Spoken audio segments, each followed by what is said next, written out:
Hello everyone, this is Khushboo Jain. Welcome to my YouTube channel. Last हमने ITSC के marathon में chapter 7 किया था। आज हम चैप्टर 5 करने वाले हैं। ये भी बहुत इंपॉर्टेंट है एग्ज़ाम पर्पज़ के लिए और ये काफ़ी लेंदी चैप्टर है, तो आप पूरा वीडियो अच्छे से देखना। मैं कोशिश करूँगी इस वीडियो में ये पूरा चैप्टर कवर करूँ ताकि आप वन गो में इसे कंप्लीट कर पाएँ। और प्लीज़ यार आईटीएससी के आप अच्छे से लेक्चर्स देखो। मुझे मतलब व्यूज़ भी कम है, लोग कम देख रहे हैं, तो अगर आपको आईटीएससी के मतलब आगे की नहीं चाहिए तो प्लीज़ मुझे कमेंट करके बताओ कि आईटीएससी के मैराथन हमें नहीं चाहिए, तो फिर मैं उस पर काम नहीं करूँ, दूसरे सब्जेक्ट पे आपके लिए मैं काम करूँ। मैं ये आपके लिए इतना एफर्ट्स ले रही हूँ। मेरा सीएस हो चुका है, आपका लास्ट अटेम्प्ट है, इसके लिए मैं आपके लिए एफर्ट कर रही हूँ कि आपका ये निकल जाए, आप सीएस बन जाए। ठीक है, तो प्लीज़ अगर आपको ये आईटीएससी के मैराथन नहीं चाहिए तो मुझे कमेंट करके बताइए कि आपको ये नहीं चाहिए, तो मैं फिर इस पे काम करना बंद कर दूँ। तो ठीक है, मैं अभी आपको पढ़ा रही हूँ चैप्टर नंबर 5। हम बिना टाइम वेस्ट किए हम इसे स्टार्ट करते हैं। ओके, उसके पहले अगर आपको आगे के वीडियोस ऐसे चाहिए तो प्लीज़ सब्सक्राइब द चैनल ताकि आपको अपकमिंग वीडियोस जल्द से जल्द मिले। ओके, चलो स्टार्ट करते हैं। What is database management?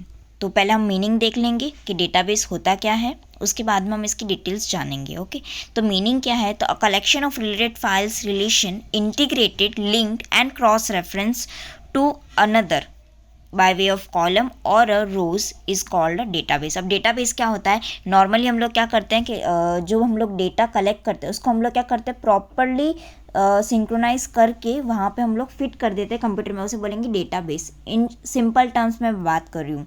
अब अगर मैं डेफिनेशन की तरफ जाती हूँ तो डेफिनेशन जो मैंने इसमें लिख के दी है आपको, कलेक्शन ऑफ रिलेटेड फाइल्स और relation, integrated, linked, cross reference to another is called a database.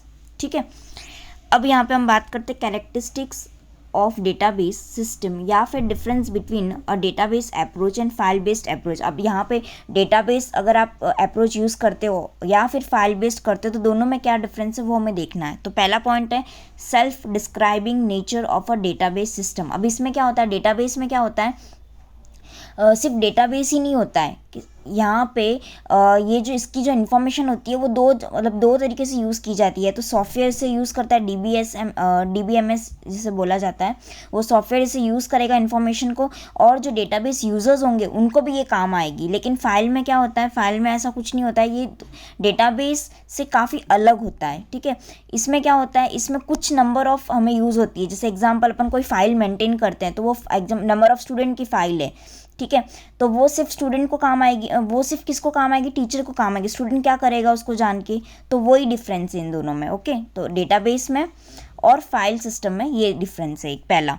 Second है insulation between the programs and data. अब इसमें क्या होता है, फाइल बेस्ड में क्या होता है, फाइल बेस्ड में यहाँ पे डेटा फाइल्स को प्रॉपरली एक्सप्लेन किया जाता है, मतलब नंबर ऑफ स्टूडेंट या फिर नंबर ऑफ टीचर, यहाँ पे कॉलेज में ये इतना पढ़ाते हैं एग्जाम्पल। ठीक है, अगर सपोज एक भी स्टूडेंट कट हो जाता है तो फिर से हमको क्या करनी पड़ती है, पूरी फाइल चेंज करनी पड़ती है, या फैकल्टी अगर चेंज हो जाती है तो हमको पूरी फाइल वापस से चेंज करनी पड़ती है। लेकिन डेटाबेस में ऐसा नहीं होता है। डेटाबेस में क्या होता है, डेटाबेस में यहाँ पे जो डेटा स्ट्रक्चर होता है उसको आप अगर थोड़ा सा चेंज करते हो तो पूरा चेंज करने की ज़रूरत नहीं है। मतलब अगर एक आपने एडिशन कर दिया तो वो ऑटोमेटिकली आपके जो स्टोरेज होगा, स्टोरेज में वो एडिशन दिखा देगा, और जो आपको डिलीट करना है वो आप डिलीट करके उसमें फिर वो नहीं दिखेगा। तो डेटाबेस यहाँ पे काफ़ी ईजी हो जाता है यूज़ करने के लिए। ठीक है,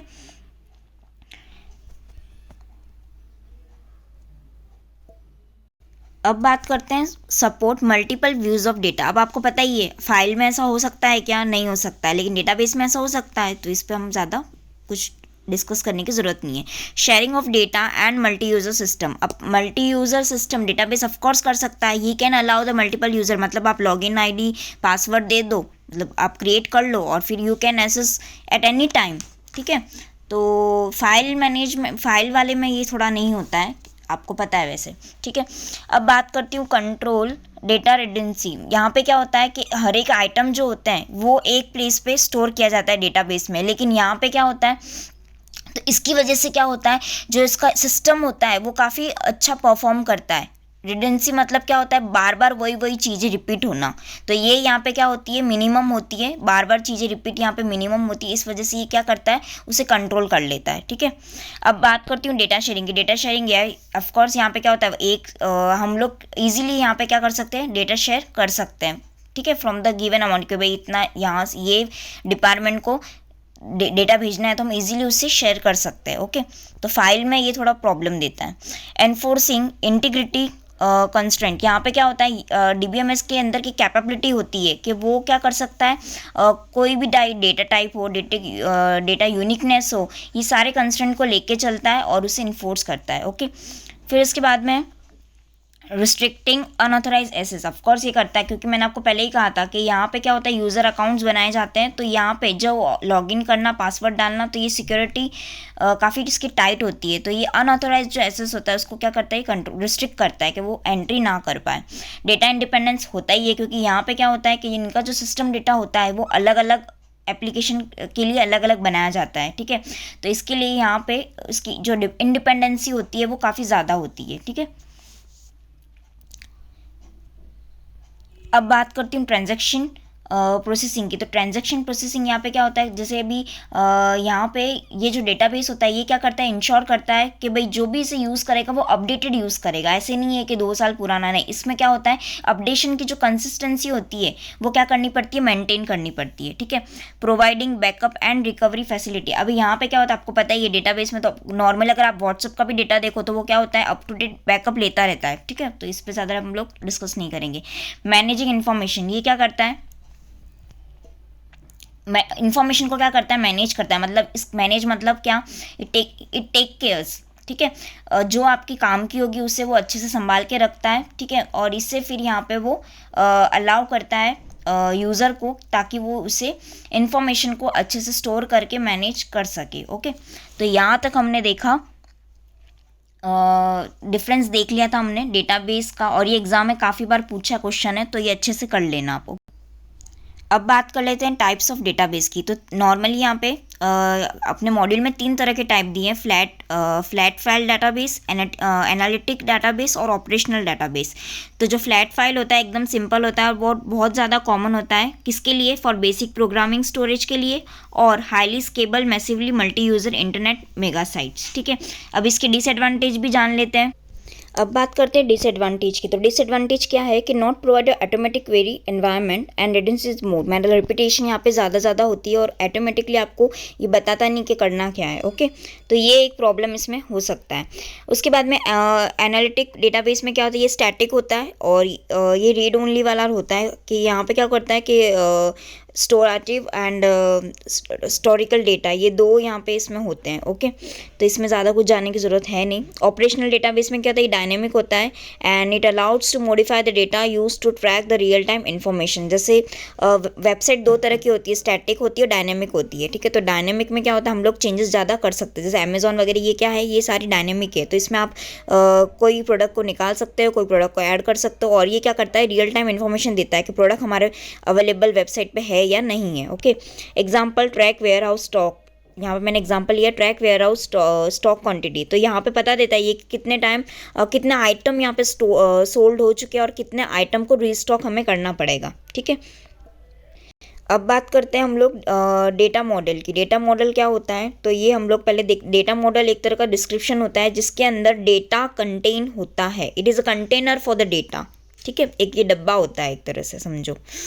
methodology for storing and retrieving the data, ये उसके लिए काम करता है। ठीक है, ये एब्स्ट्रैक्शन के लिए भी होता है, मतलब क्या, यहाँ पे आप एल्गोरिथम वगैरह के यहाँ पे कर सकते हो और कंसेप्ट भी अपने इसमें पुट ऑन कर सकते हो। ओके, अब यहाँ पे डेटाबेस मॉडल का देखो, यहाँ पे डिस्क्रिप्ट, अगर आप मॉड्यूल पढ़ोगे तो बहुत ज़्यादा यहाँ पे कंफ्यूजिंग है। जो मैंने वर्ड्स यहाँ पे लिए हैं ना, वही आपको यूज़ करके आपका आंसर आपको बनाना है। Okay, types of database model, अभी यहाँ पे देखो 7 टाइप्स के यहाँ पे हम डेटाबेस मॉडल मिल जाएंगे। पहला आएगा फ्लैट मॉडल और टेबल मॉडल। इस मॉडल में क्या होता है, इस फ्लैट मॉडल में क्या होता है, ये सिर्फ it is not like not strictly qualify as a data model. Actually it contains the single या फिर 2 dimensional array of data elements where all members of the given column are assumed to be a similar value and all members of the row are assumed to be the related to one another. मतलब यहाँ पे जो example जो column होगा वो column को similar value assume किया जाएगा और जो रो होगी उसको एक दूसरे से रिलेट किया जाएगा. ठीक है. अब बात करते हैं डिस्ट्रीब्यूटेड डेटाबेस की. तो इसमें क्या होता है, इस डेटाबेस के अंदर सारे storage device which are not attach to the common processing unit, मतलब सीपीयू से ये सारे अटैच नहीं होते हैं. It is control by the distributed data management system, मतलब डीएमबीएस के साथ इसको क्या किया जाता है, कंट्रोल किया जाता है. और ये क्या कर सकते हैं हम लोग, it can be stored in the multiple computer with the same physical location. ठीक है. तो ये यहाँ पे डिस्ट्रीब्यूटेड डेटाबेस इसे बोला जाएगा. ओके. उसके बाद में हायरार्की मॉडल. इसमें क्या होता है, ये it is like a tree like structure. ठीक है. Which means that a single upward link is in each record will describe the sort of field to keep the records at a same level in each, मतलब same level पे it can store your information, it can store your data. Okay. It's like a T tree structure. Okay. अब बात करते हैं network model के बारे में. Network model यहाँ पे ये दो फॉर्म में यहाँ पे होगा. जैसे ये ऑर्गेनाइज जो करेगा डेटा को वो दो फॉर्म में करेगा, एक रिकॉर्ड में और सेट्स में. ठीक है. तो ये जो रिकॉर्ड होगा उसके अंदर फील्ड्स होती है और जो सेट्स होता है वो डिफाइन करता है कि एक से ज़्यादा रिलेशन. ठीक है. रिकॉर्ड्स के बीच में क्या होगा, एक से ज़्यादा रिलेशन होगा. तो इन शॉर्ट अगर मैं बोलूँ तो एक यहाँ पे ओनर होगा और बाकी उसके मेंबर्स होंगे. ठीक है. रिकॉर्ड यहाँ पे क्या बन जाएगा, ओनर बन जाएगा और वो जो सेट्स है वो क्या बन जाएंगे, इसके मेंबर्स बन जाएंगे. ठीक है. तो इस तरीके से ये नेटवर्क मॉडल है. उसके बाद में रिलेशनल मॉडल. इसमें क्या होता है कि it is based on the first order predict logic, मतलब यहाँ पे इसका it's core ideas to describe the database as a collection of predicted over a finite sets of predicted variables. इसका मतलब क्या कि यहाँ पे ये एक आपका लॉजिक दे देता है कि यहाँ पे एक दूसरे से वो कनेक्ट होंगे. मीन्स यहाँ पे it describing the constant on the possible value and combination of value. Okay. उसके बाद में है ऑब्जेक्ट रैशनल मॉडल. इसमें क्या होता है कि it is same like the rational database model but in that object class and inference are directly supported in the database schemes in the query language. Okay. Star schema यहाँ पे ये exam में अलग से भी पॉइंट पूछा गया है तो ये आप अच्छे से कर लेना from the module. The star schema is a simplest style of data warehouse scheme. यहाँ पे क्या होता है कि the star scheme consist of few fact table possibly one और justifying the name the reference any number of dimensions table. The star schema is considered an important special case in a Snowflake schema. I know आपको समझ नहीं आ रहा होगा but यहाँ पे इसको समझाने जैसा कुछ भी नहीं है. यहाँ पे सिर्फ यही कह रहा है कि ये क्या करता है, ये एक वेयर हाउस का काम करता है जिसमें सारी इन्फॉर्मेशन इस स्कीम की होती है. मतलब क्या, अगर आप रेलवे स्टेशन जाते हो, मतलब ये आप अगर रेलवे की साइट देखते हो IRTC जो है उसमें क्या होता है, उसमें सारी इंफॉर्मेशन प्रोवाइड होती है. एक तरह का ये क्या करता है, ये वेयर हाउस है. रेलवे के लिए वेयर हाउस कौन सी है, उसकी खुद की साइट है तो उसमें सारी तरह की पता चल जाता है कि कौन सा ट्रेन ज़्यादा मतलब टिकट बेच रही है, कौन सी ट्रेन कम बेच रही है. तो उस हिसाब से वो क्या कर सकते हैं, अपना आगे का जो ब्यौरा है वो क्रिएट कर सकते हैं. ओके. तो ये एक तरह का स्टार स्कीमा डेटाबेस मॉडल का टाइप है. ओके. अब देखते हैं कंपोनेंट ऑफ डेटाबेस सिस्टम. अभी यहाँ पे टोटल 5 कंपोनेंट्स होते हैं. इसके बिना डेटाबेस सिस्टम नहीं बन सकता. तो hardware, software, people, procedure and data, ये 5 होने ज़रूरी है. क्या क्या? Hardware, software, people, procedures, data. Hardware, software, people, procedures, data. Hardware all system of physical devices, computer, ये वो. ठीक है. सॉफ्टवेयर में 3 तरह के यहाँ पे होंगे. जैसे ऑपरेटिंग सिस्टम होना चाहिए, DBMS होना चाहिए ताकि वो डेटा स्टोर कर सके, and application programming utility software होना चाहिए. पीपल, यहाँ पे 5 तरह के यूज़र होते हैं. System administrator, database administrator, database designer जो इसे डिज़ाइन करेगा, और सिस्टम एनालिस्ट एंड प्रोग्रामर, उस प्रोग्रामिंग वो डिज़ाइन करेगा, एंड लास्ट हम लोग एंड यूज़र जो इसे यूज़ करने वाला है. ठीक है. अब procedure is what, instruction and rules. ठीक है. इसमें सब होगा. Enforce standard of business and ensure the data and information. Okay. अब यहाँ पे डेटा में क्या आएगा, it covers the collection of fact in the data base. तो ये यहाँ पे आपका कंपोनेंट भी खत्म होता है. What are the elements of database. तो डेटाबेस सिस्टम स्कीमा इसमें क्या होता है, it is called as a blueprint of the database system. फिर उसके बाद में आएगा स्कीमा ऑब्जेक्ट्स, इसमें आएगा collection of database object and own by the database user. Indexes, ये क्या होता है, it is a data structure, it improve the speeds of data retrieval operation on the database, ठीक है। फिर टेबल्स इसमें आएगी, तो set of data elements organize in a vertical column and horizontal row, ठीक है। फील्ड यहाँ पे क्या यूज होती है, field is a structure and row are their composition. Records and rows, set of field called row और a tuple और record, okay. Keys यहाँ पे क्या इंपॉर्टेंट करती है, मतलब ये इस पे जो होती है ना, super keys, candidate key, primary key, ये सारी कीज यहाँ पे it is a part of the relational database, okay. Relationship यहाँ पे कैसा होता है, तो create a different types of entity और a tables in the database and they having a relation among them. तो ये सारा इनका क्या होता है, रिलेशन होता है।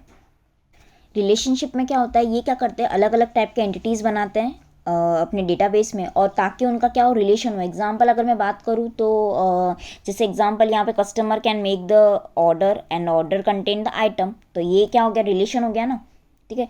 तो डेटाबेस जो डेटा टाइप जो होता है, it assigns to the particular field and value contain in it, ठीक है। तो यहाँ पे हमारा एलिमेंट ऑफ डेटाबेस कंप्लीट हुआ। ये एग्जाम में काफ़ी बार पूछा है, तो इसको स्टार मार्क करना, ठीक है। तो फिर से एक बार मैं पॉइंट्स रिकॉल कर देती हूँ। पहला हमने पढ़ा था डेटाबेस स्कीमा, उसके बाद में हमने पढ़ा स्कीमा ऑब्जेक्ट्स, उसके बाद में पढ़ा indexes, tables, field and columns, record and rows, keys, relationship and last में पढ़ा हमने डेटा टाइप्स, ओके। अब बात करते हैं डेटा स्ट्रक्चर की। वैसे तो एग्जाम में ऐसे डायरेक्टली क्वेश्चन कभी पूछा नहीं है, बट यहाँ पे मैं आपको डेटाबेस स्ट्रक्चर होता क्या है वो फटाक से मैं आपको बता देती हूँ। डेटा स्ट्रक्चर यहाँ पे क्या होता है, particular way of storing and organizing data in a computer so it can be use efficiently, okay. Different kinds of data like different kinds of application, हर एक डेटा हर एक एप्लीकेशन के लिए अलग होता है, okay. Some are highly specialized to specific task, okay. So database manage the large amount of data, we can call as a large database and internet indexing services, ठीक है। It is a key to designing efficient algorithm. Storing and retrieving can be carried out on the data stored in a both main memory and a secondary memory, okay. It refers to the scheme of the organizing related pieces of information. तो database होता ही इसके लिए कि आपकी बहुत सारी information है, फिर आप उसको properly जो आपकी काम की है वो आप डेटा में डालो और उसको स्टोर करो। तो यही काम क्या करता है, डेटाबेस स्ट्रक्चर भी करता है, ओके। अब यहाँ पे 5 बेसिक टाइप्स ऑफ स्ट्रक्चर, ये अगर पूछ सकते हैं, पूछा तो कि डेटाबेस स्ट्रक्चर कितने टाइप के होते हैं, तो आपको लिख के आना 6 टाइप के। कैसे, फाइल, लिस्ट, अरे एंड रिकॉर्ड, ट्रीज, टेबल्स, ठीक है। तो each of these are many variation and allow the different operation to be perform on the data.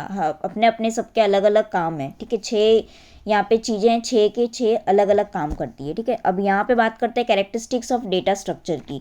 तो यहाँ पे कैरेक्टरिस्टिक्स अगर आप मॉड्यूल में देखोगे तो सिंपल सा पैरा दिया है, बट मैंने उसको क्या किया है, चार्ट फॉर्म में अच्छे से उसको डिवाइड किया है। तो देखते हैं हम लोग क्या है। It can be elementary item or a group item or another data structure. It has set of operation which is performed on the data item such as searching, insert, delete, ये सब है, okay. And it describe the rule of how the data item are related to each other, ठीक है।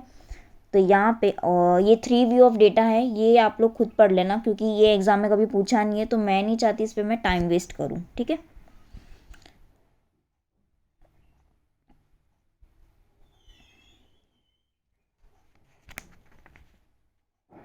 ये भी कभी पूछा नहीं है, बट मैं फिर भी आपको थोड़ा सा इस पे बता देती हूँ। डेटा इंडिपेंडेंस क्या होता है, it is a property of database to ensure that if any changes in any level of schema then schema immediately about requires the minimal और नो नीड ऑफ चेंज, ठीक है। मतलब it means that it remove the need for the additional amount of work in adopting a single change. मतलब एक में change करना है तो पूरा चेंज करना पड़ेगा, तो ये चीज़ें ये हटा देता है, ठीक है।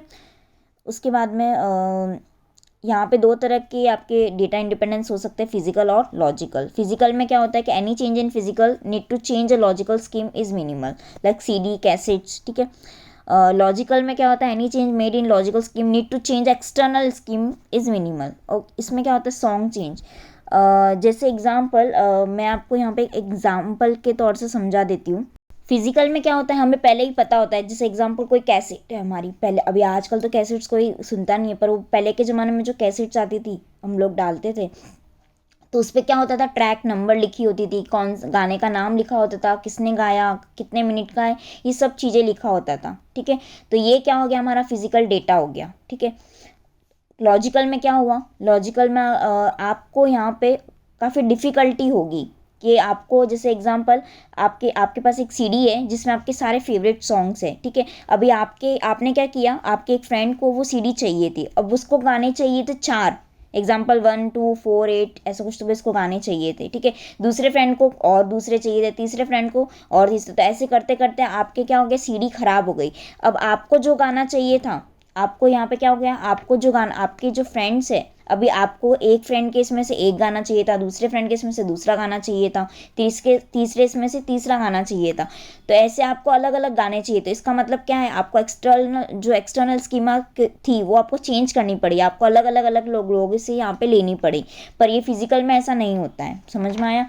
तो ये अगर आप मॉड्यूल से पढ़ोगे तो आपको ये एग्जाम्पल मिल जाएगा। ठीक है, अब बात करते हैं, ये काफ़ी इंपॉर्टेंट है, डेटाबेस मैनेजमेंट सिस्टम। इसमें क्या होता है, सॉरी मेरी आवाज़ चली गई मतलब ख़राब हो गई है, तो please bear it with it. Okay, अभी यहाँ पे क्या होता है, DBMS फंडामेंटल्स क्या होता है, set of software program able users to create or maintain database and it can be added, deleted, changed, sorted, search using DBMS। ठीक है, ये कौन सी फैसिलिटी प्रोवाइड करता है, तो डिफाइनिंग,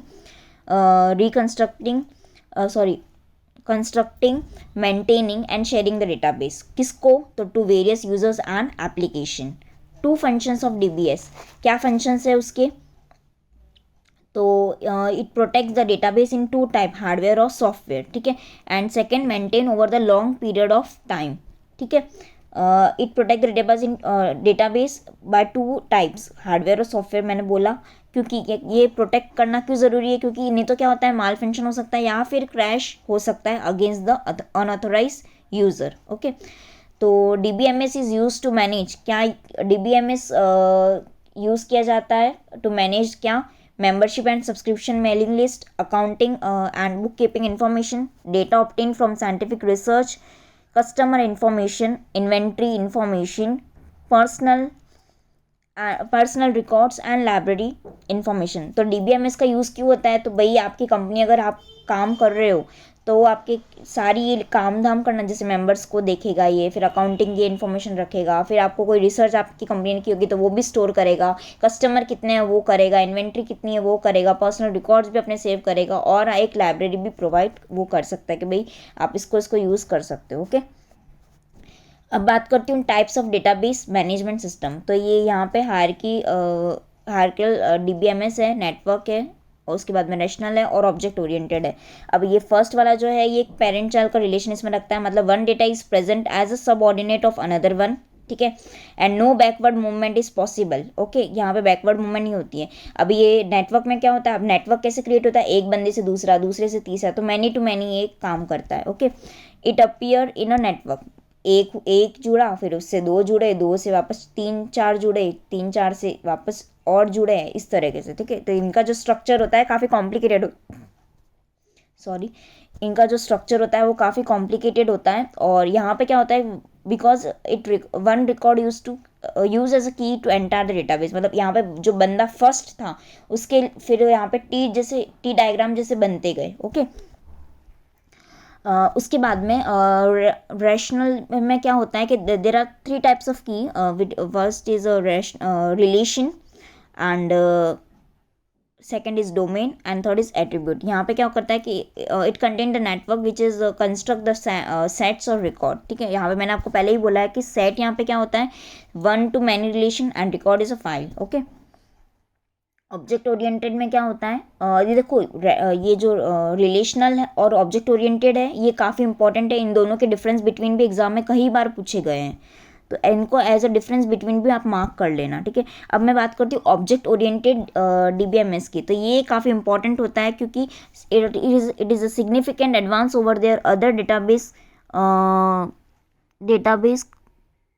उसके बाद में यहाँ पे इटेबल्स द यहाँ पे साफ साफ बोला है कि ये एक significant advance over their other database cousin, मतलब ये भाई दूसरे अपने भाई को भी देखेगा. It enables to handle many new data.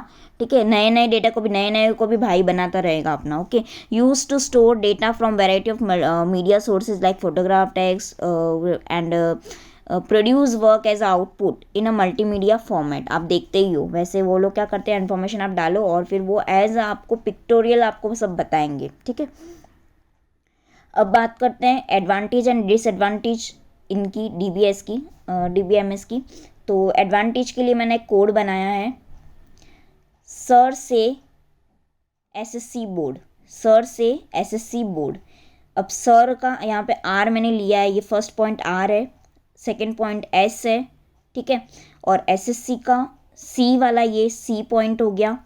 ठीक है, और सर का आई जो है वो इंटीग्रिटी मैंने लिया है. ठीक है, और उसके बाद में एसएससी का एस मैंने ये सिक्योरिटी को लिया है. ठीक है, तो आप मॉड्यूल में जब देखोगे तो आपको समझ में आ जाएगा मैं किस बारे में कह रही थी. रिडक्शन ऑफ रिडेंसी यहाँ पे मैंने पहले ही बोला है, यहाँ पे बार बार एक्स्ट्रा स्टोरेज वो नहीं करेगा, सेम चीज़ें बार बार यहाँ पे रिड्यूस हो जाएगी. एक बार स्टोर किया कर दिया. शेयरिंग ऑफ डेटा ईजी हो जाएगा यहाँ पे. कॉन्फ्लिक्ट रेजोल्यूशन, यहाँ पे क्या होता है कि ये जो एडमिनिस्ट्रेटर होता है वो इस डेटाबेस को कंट्रोल करता है. ठीक है, तो वो क्या करेगा, वही जो बंदा होगा वो सारे यूज़र्स की प्रॉब्लम को सॉल्व करेगा. तो यहाँ पे जो डीबीए होगा, मतलब जो एडमिनिस्ट्रेटर होगा, वो यहाँ पे बेस्ट काम करेगा कि जो सामने वाला उसे यूज़ करे तो उसको ईजी टू यूज़ हो जाए. तो यहाँ पे कॉन्फ्लिक्ट रेजोल्यूशन यहाँ पे ऐसा काम होता है. डेटा इंटीग्रिटी में क्या होता है कि जो डेटा होगा वो क्या करेगा, यहाँ पे रूल्स एंड रिस्ट्रिक्शंस के साथ यहाँ पे दिखाया जाएगा डेटा, ताकि क्या हो, इसमें कोई भी तरह का मैनिपुलेशन ना हो. ठीक है, तो इससे क्या होगा, जो हमारा डेटा होगा वो रिलायबल होगा और टाइम टू टाइम लोगों तक पहुँचेगा, और वो भी रिलायबल सोर्स के थ्रू पहुँचेगा. ठीक है, तो यहाँ पे इस तरह से डेटा इंटीग्रिटी होता है. डेटा सिक्योरिटी में क्या होता है कि it will restrict the people. यहाँ पे क्या होता है, वो रिस्ट्रिक्शंस डाल देता है कि हर कोई आप एक्सेस नहीं कर पाएगा ये डेटा को. इसके लिए आपको यूज़र आईडी या पासवर्ड लगेगा, तो ही आप क्या कर पाओगे, उसे एक्सेस कर पाओगे. ठीक है, तो यहाँ पे वो ये काम करेगा डेटा सिक्योरिटी का. अब डिसएडवांटेज की बात करूँ तो डीबीएमएस को लाना मतलब बहुत सारे कंप्यूटर को लाना, और उसके लिए हमारे बहुत सारे खर्चे होंगे.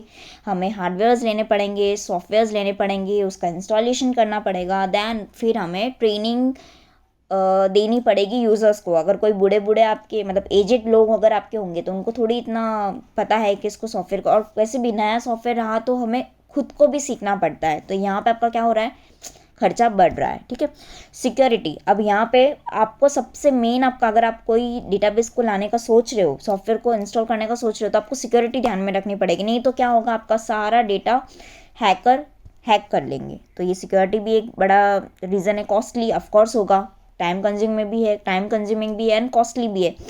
तो लार्ज ऑर्गेनाइजेशन के लिए ठीक है, लेकिन स्मॉल यहाँ पे एफर्ट नहीं कर सकती है. ठीक है, डेली बैकअप ये लेगा, तो इसके लिए आपको पीछे रखना पड़ेगा ना सोर्स, कि वो कहाँ से डेली बैकअप लेगा, तो आपको उसके लिए भी अलग से पैसा खर्च करना पड़ेगा. ठीक है, this scenario when DBMS should not be use is not much important, तो मैं यहाँ पे ये नहीं पढ़ा रही हूँ. उसके बाद में requirement of DBMS is very important, so मैं यहाँ पे आपको एक्सप्लेन करती हूँ. ये क्या करता है, डीबीएमएस के लिए हमको क्या क्या रिक्वायरमेंट होना चाहिए. तो पहला, आप डेटा डेफिनेशन फैसिलिटी को प्रोवाइड करो. इसका मतलब क्या, आपके it should be support the data definition language and provide the user as a data dictionary. मतलब जैसे आप कुछ वर्ड डालते हो, सर्च करते हो, तो वो ऑटोमेटिकली आपका वो दिखा देना चाहिए यूज़र को कि भाई ये है. ठीक है, it provide the facility for storing, retrieving and updating the data. ठीक है, उसके बाद में सपोर्ट द मल्टीपल, ये बार बार आ गया तो मैं इस पर ज़्यादा नहीं पढ़ूंगी. Provide the facility for the specifying integrity constraint like primary key and foreign key, ये भी मैं पढ़ा चुकी हूँ. Provide the security of data, provide concurrency control mechanism, support transaction, support facility for database recovery, provide facilities for the database maintenance, provide facility for database maintenance. ये recovery था। अब maintenance की बात करें, मास्टर एंड ट्रांजैक्शन फाइल। अभी master file इसमें क्या होती है, स्टैटिक फाइल होगी, और ट्रांजैक्शन फाइल क्या होती है, डायनेमिक। मास्टर फाइल क्या होती है, कोई कंपनी का ढांचा, ठीक है, तो वो जल्दी चेंज होता नहीं है। लेकिन जो ट्रांजैक्शन फाइल होती है, मतलब बहुत सारे नंबर ऑफ प्रोडक्ट्स है, वो तो चेंज हो सकते हैं ना, तो उससे क्या बोला जाएगा, डायनेमिक फाइल बोला जाएगा, ठीक है। एग्जाम में बहुत बार ये क्वेश्चन आ चुका है, डेटाबेस एडमिनिस्ट्रेटर और क्या होता है और उसके फंक्शंस क्या होते हैं, ठीक है। तो हम लोग फंक्शंस एंड उसकी रिस्पॉन्सिबिलिटीज देख लेते हैं। तो definition of schema and the architecture of the 3 levels of data abstraction and data independence, ये होना चाहिए। उसके बाद में modification of schema when required, मतलब उसको टाइम, जब टाइम हो तो उसको मॉडिफाई करना है। ऐसे नहीं कि वो बैठा है कुछ कर ही नहीं रहा है, बस आ रही है ना सैलरी बैठा रहो, ऐसा नहीं। मॉडिफिकेशन टाइम टू टाइम करना है। जो जो मैंने रेड में अंडरलाइन किया है वो एग्जाम में वैसे पॉइंट आने ही चाहिए आपके आंसर में, अदरवाइज आपको मार्क्स नहीं मिलेंगे, ठीक है। थर्ड पॉइंट है डेफिनेशन ऑफ स्टोरेज स्ट्रक्चर, कितना स्टोरेज है, क्या है उसका फंक्शन है देखना कि भाई अब मेरा बचा है कि नहीं बचा है, 1 GB बचा है डाटा, पीछे कितना डेटा होने वाला है, तो वो सब, ठीक है। रिस्पॉन्सिबल फॉर ग्रांटिंग ऑथराइजेशन, ठीक है, मतलब उसके हाथ में होगा किसको देना किसको नहीं देना। अगर वो उसको किसी ने बेचारे ने रिक्वेस्ट की एंड दे ही नहीं रहा है, तो फिर क्या क्या काम का ऐसा administrator, okay. Defining integrity of data for ensuring rules to increase reliability of the data, उसके हाथ में होता है कि उस बंदे को, यूज़र जो होगा उसको रिलायबल डेटा मिलना चाहिए। Create a security mechanism, of course उसका काम है। Create a backup and recovery policy, तो ये 7 काम उसके हैं जो उसको करने हैं, ठीक है। जो अंडरलाइन किया है वो आपको पॉइंट्स पढ़ने हैं फास्टली, ओके। अब database design and its importance, तो यहाँ पे इतना कुछ इंपॉर्टेंट नहीं है, तो आप ये नोट्स में से बाद में पढ़ लेना, ठीक है। इसका जो नेक्स्ट क्वेश्चन है वो इंपॉर्टेंट है। अब फंक्शंस ऑफ डीबीएमएस, क्या फंक्शन है, तो ये क्या करता है, डेटा डिक्शनरी मैनेजमेंट, मतलब यहाँ पे आपके कुछ ऐसे डाले हुए होंगे जो कीवर्ड्स होते हैं ना, वो डालता है ये। तो जैसे आप वो कीवर्ड्स डालोगे आपके सामने इन्फॉर्मेशन आ जाएगी, ठीक है। Data storage management important for the data performance tuning, ठीक है। User will see the single data storage but it store in a multiple physical site, मतलब आप देखते हो ना कोई भी तरह का आप डाउनलोड करते हो, तो एक तो वो डाउनलोड्स में भी होगा, फिर आप उसको और भी कहीं होगा, तो ये अलग अलग जगह स्टोर करता है, ठीक है। गूगल पे भी वो स्टोर कर लेगा और फाइल डाउनलोड फाइल में भी स्टोर होगी। तो इस तरीके से एग्जांपल दे रही हूँ मैं। डेटा ट्रांसफॉर्मेशन एंड प्रेजेंटेशन, ठीक है। यहाँ पे मैंने जो बोला है कि सबका अलग अलग होता है। इंडिया में डेट इस तरह से लिखी जाती है, यूएस में डेट इस तरह से लिखी जाती है, तो ये इसका ये फंक्शन होता है डीबीएमएस का। सिक्योरिटी मैनेजमेंट, यहाँ पे यूज़र की सिक्योरिटी और डेटा प्राइवेसी को भी ध्यान में रखा जाता है। It multi user access control without compromising integrity of the database, ठीक है। बैकअप एंड रिकवरी मैनेजमेंट इसमें होता है, उसका काम ही है, मतलब डेटा इंटीग्रिटी मैनेजमेंट। उसके बाद में देखो एक जैसी बातें हैं दोनों में, एडमिनिस्ट्रेटर के लिए भी एक सारी बातें हैं और जो ये सॉफ्टवेयर है उसके लिए भी एक जैसी बातें हैं, तो कन्फ्यूज मत होना, ठीक है। Database access language and API and database communication interface, ठीक है। तो यहाँ तक ये हमारा ख़त्म हुआ। अब बात करते हैं डेटाबेस लैंग्वेज की। ये एग्ज़ाम में कभी पूछा नहीं है, तो ये भी आप खुद देख लेना। इसके आगे जो डेटाबेस फाइल आने वाला है वो ज़्यादा इंपॉर्टेंट है, तो उस पर अपन फोकस करते हैं, ठीक है। अब it is collection of the database क्या होता है, पहले ही हमने फर्स्ट स्टार्टिंग में ही पढ़ लिया, तो इस पर मैं ज़्यादा जाऊँगी नहीं, क्योंकि हमको पता है ये क्या होता है। अब यहाँ पे 2 तरह की फाइल्स होती है, ट्रांजेक्शन फाइल और मास्टर फाइल, जो मैंने अभी आपको बताया, ठीक है। यहाँ पे 2 ऑपरेटिंग सिस्टम फाइल्स होती है, data file and log file. Data file में क्या होता है कि table, indexes, view, storage, procedure, ये सब होती है। लॉग फाइल में क्या होती है, information for the recovery transaction, ठीक है। तो it is a group together with allocation and administrator purpose, okay. अब यहाँ पे ये एग्ज़ाम में काफ़ी बार पूछा गया है, तो मैंने इसको स्टार मार्क किया है। तो यहाँ पे 3 तरह से यहाँ पे फाइल्स होती है, कौन कौन सी, primary file, secondary file and transaction log file, ठीक है। अब प्राइमरी फाइल में क्या होता है, स्टार्टअप इन्फॉर्मेशन होती है यूज़र डेटा की, ठीक है। But every database has a one primary file, मतलब कहते हैं ना कि एक तो प्राइमरी फाइल होती है, फिर उसकी सेकेंडरी फाइल बनती है, उसकी लॉग फाइल बनती है, ठीक है। सेकेंडरी फाइल क्या होती है, ऑप्शनल होती है, user define and store user data, use to spread the data on multiple disk by putting each on a different disk drive, ठीक है।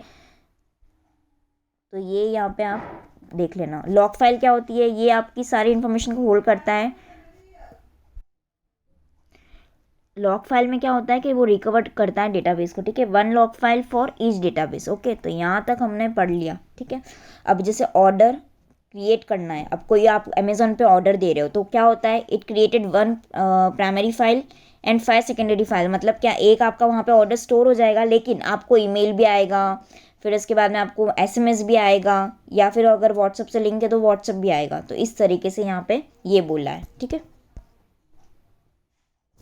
अब बात करते हैं डेटा वेयर हाउस की। ये बहुत ज़्यादा इंपॉर्टेंट है। Data storage area for processed and integrated data across a different source which will be both operational and external data. It offers organization ability to gather and store enterprise information in the single conceptual enterprise. ठीक है। Ware house मतलब क्या होता है, तो it is a repository of information and copy the transaction for the query and analyzes large amount of data used by the decision making, relatively static, only infrequent updates. अब example, कोई company है, company को यहाँ पे क्या करना है, एक प्रोडक्ट लॉन्च कर दिया, अब कंपनी को देखना है कि मुझे आगे उसको लाना है कि नहीं लाना है, बिकेगा नहीं बिकेगा, तो वो क्या करेगा, वो इस इंफॉर्मेशन का यूज़ करेगा। वो देखेगा कि भाई ये वाला शर्ट ज़्यादा बिक रहा है, ये शर्ट की डिमांड कम है, तो वो उस हिसाब से डिसीजन मेकिंग करेगा और उसमें इम्प्रूवमेंट की वो कोशिश करेगा, ठीक है। अब इसका एडवांटेज क्या होता है, high speed of data processing and summarise data, ये वो देता है। समराइज डेटा देते कि आपको फटाक से बता देगा कि हाँ इसका शर्ट का ज़्यादा बिक रहा है और ये शर्ट नहीं बिक रहा है। तो इन कंक्लूजन क्या है कि ये शर्ट आपको और इसमें आपको प्रोडक्शन करना चाहिए, ठीक है। तो यहाँ तक हमने देखा डेटा वेयर हाउस। ओके, अब यहाँ पे कैरेक्टरिस्टिक्स इसके देख लेते हैं, ये भी काफ़ी बार पूछे हैं। तो क्या है कैरेक्टरिस्टिक्स, सब्जेक्ट ओरिएंटेड है, इंटीग्रेटेड है, नॉन वोलेट है, मतलब यहाँ पे physical separate storage of data बनाया गया है, ठीक है। उसके बाद में टाइम वेरिएंट यहाँ पे 5 to 10 ईयर्स है।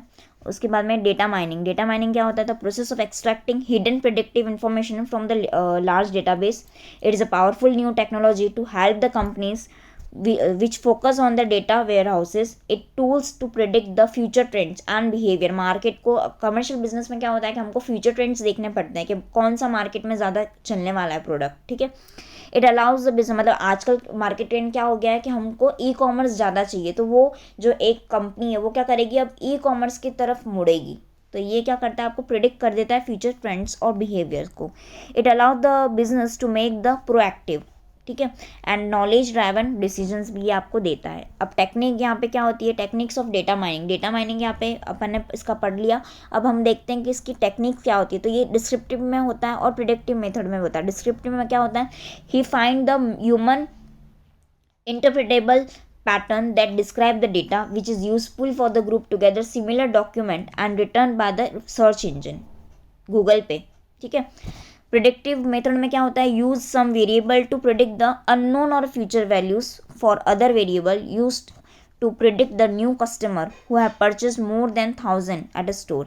यहाँ पे सिंपल सा बोला है कि भाई जिसने 1000 रुपये से ज़्यादा खरीदा है उसको हम लोग क्या करेंगे, भाई वो आगे भी ऐसे प्रोडक्ट खरीदेगा। तो ये क्या हो गया, प्रिडिक्टिव हो गया, ओके। अब यहाँ पे बात करते हैं यूजफुल। ये एग्जाम में पूछा नहीं है तो इसको आप खुद पढ़ लेना, useful of data warehouse and data mining, ठीक है। तो ये मैंने आपको किस तरह से यूजफुल होने वाला है ये सिंपल सा इसमें दिया गया है, ओके।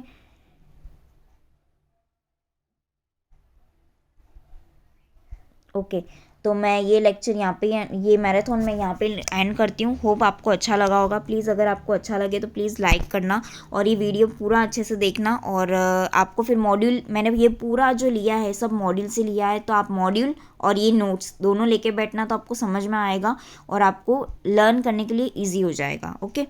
तो प्लीज़ अगर आपको वीडियो अच्छा लगे तो लाइक करना, शेयर करना और कमेंट करके मुझे ज़रूर बताना कि आपको ये वीडियो कैसा लगा। और अब तक चैनल आपने सब्सक्राइब नहीं किया तो please subscribe the channel, okay. Bye bye, stay safe, bye.